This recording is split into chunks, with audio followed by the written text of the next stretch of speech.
કેમ છો YouTube family? ફરીવાર આપ સૌનું એક નવા વ્લોગની અંદર હાર્દિક સ્વાગત છે.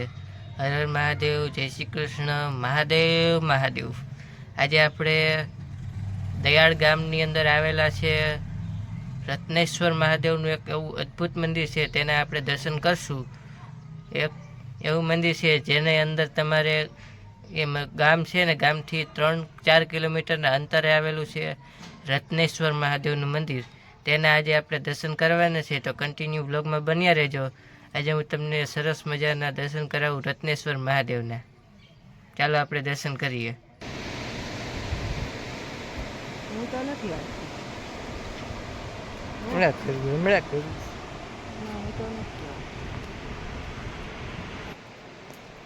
આ સ્થાન મહાદેવના દર્શન કરવા માટે તમારે આ પહાડ જેવું આ તમને દેખાય છે ને, તેની નીચે આવેલું છે આ મંદિર.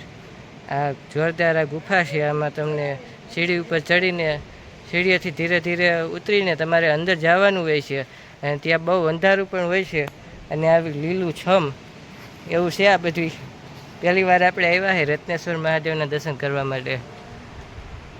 પહાડ જેવો દેખાય ને, આ બધા ફોટા પાડવાનું મસ્ત લોકેશન છે.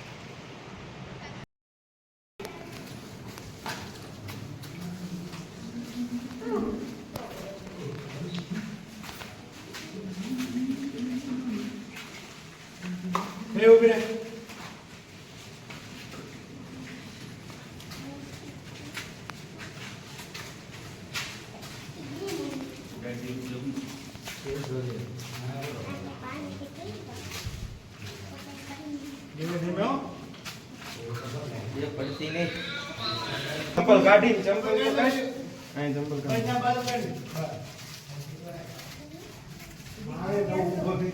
આ બાજુ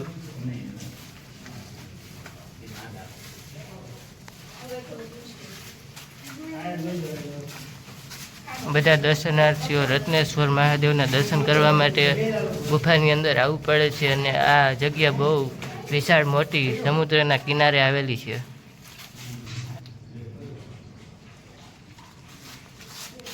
આ જગ્યા બહુ દુર્ગમ સ્થાન ઉપર આવેલી છે. આ બધી જગ્યા ઉપર તમને પાણા દેખાશે. ખાસ આપણે ગોંડલથી આવ્યા છીએ રત્નેશ્વર મહાદેવના દર્શન કરવા માટે. એકદમ જોરદાર ઉપરથી પાણી આવતું હોય છે એવું છે. આ જોરદાર ગુફા અંદર આવેલી છે, એની અંદર દર્શન કરવા માટે આવવું પડે છે. અને જો શક્ય બને ને તો ધીરે ધીરે આ પગથિયા ઉપર ચાલવું. પથ્થર જ છે આ જગ્યા ઉપર.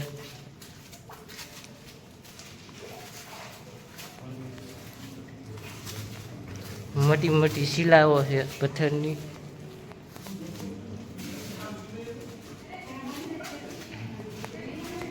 પાણી ભરેલા હોય છે એટલે ધીરે ધીરે ચાલીને દર્શન કરવા જવું પડતું હોય છે.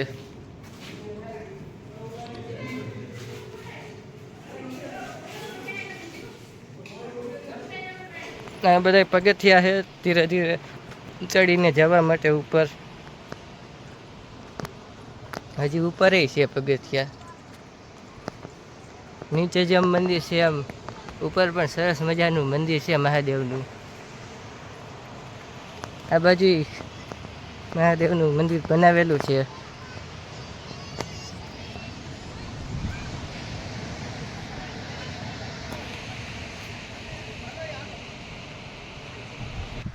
ક્યારેક તમે ઊંચા કોટડા આવો ત્યારે અહીંયા રત્નેશ્વર મહાદેવનું અદ્ભુત મંદિર છે, તો તમે ક્યારેક આવજો. એકદમ દરિયાના કાંઠે આવેલું છે. જોરદાર જગ્યા છે.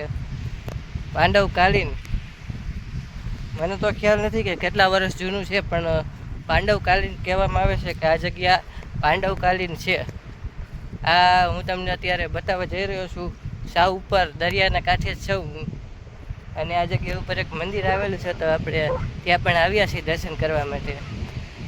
એકદમ નીચે લાઈવ તમે જોઈ શકો છો કે મારી એકદમ ઉપર છું. અને આ ચારેક ઓર આ બાજુ ગામ વસેલું છે. આ બાજુ ગામ છે અને મારી પાછળ તમને સફેદ સફેદ દરિયો દેખાતો હોય છે. આ બાજુ વ્હાઈટ વ્હાઈટ બાજુ દરિયો છે. સેલ્ફી જોવાને એકદમ જોરદાર છે. નીચે હું તમને અત્યારે બતાવું કે કેવી રીતે નીચે ઉતરવું. આ બાજુ સાઈડમાં છે. જોરદાર લોકેશન છે. ક્યારેક આવો ત્યારે ફોટો વિડીયો બધું તમારી રીતે આવીને ફોટા વિડીયો પાડી લેજો. જોરદાર છે લોકેશન.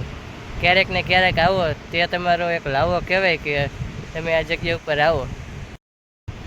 આ દરિયાનો કાંઠો છે અને જે તમને આ બાજુ હું તમને ઝૂમ કરીને બતાવું, આ ઊંચા કોટડા છે અને ઊંચા કોટડાથી પાછલા ભાગમાં આવેલું છે આ દયાળ. દયાળ ગામ પહેલાં આવશે અને ત્યાંથી આ દરિયો કાંઠો છે, દરિયાનો કાંઠો.